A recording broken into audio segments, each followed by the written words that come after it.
3 দিন ভারী বৃষ্টির পূর্বাভাস। বঙ্গোপসাগর এলাকায় একটি লঘুচাপ সৃষ্টি হয়েছে। এই অবস্থায় আগামী 3 দিন দেশের কোথাও কোথাও মাঝারি ধরনের ভারী বর্ষণ হতে পারে বলে জানিয়েছেন আবহাওয়া অধিদপ্তর। পাশাপাশি বর্ধিত 5 দিনের বৃষ্টিপাতের প্রবণতা বৃদ্ধি পেতে পারে। শুক্রবার 6 সেপ্টেম্বর সকাল 9টা থেকে আগামী 72 ঘন্টার জন্য দেয়া আবহাওয়া পূর্বাভাসে এ তথ্য দেওয়া হয়েছে।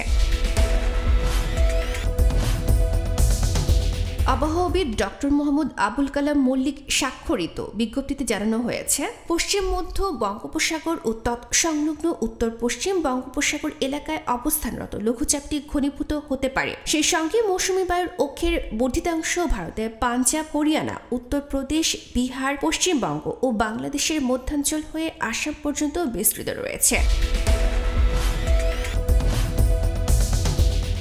মৌসুমী বায়ু বাংলাদেশের উপর মোটামুটি সক্রিয় এবং উত্তর বঙ্গোপসাগরের মাঝামাঝি অবস্থায় রয়েছে। এই অবস্থায় শনিবার 7 সেপ্টেম্বর সকাল 9টা পর্যন্ত চট্টগ্রাম ও সিলেট বিভাগের অনেক জায়গায়, ময়মনসিংহ, ঢাকা, খুলনা ও বরিশাল বিভাগের কিছু কিছু জায়গায় এবং রংপুর ও রাজশাহী বিভাগের 2-1 জায়গায় অস্থায়ীভাবে দমকা হাওয়া সহ হালকা ও মাঝারি ধরনের বৃষ্টি অথবা বজ্র বৃষ্টি হতে পারে। সেই সঙ্গে এ সময় চট্টগ্রাম ও সিলেট বিভাগের কোথাও কোথাও মাঝারি ধরনের ভারী থেকে ভারী বর্ষণ হতে পারে। এছাড়া আগামী 5 দিন বৃষ্টিপাতের প্রবণতা বাড়তে পারে বলে জানিয়েছেন আবহাওয়া অধিদপ্তর।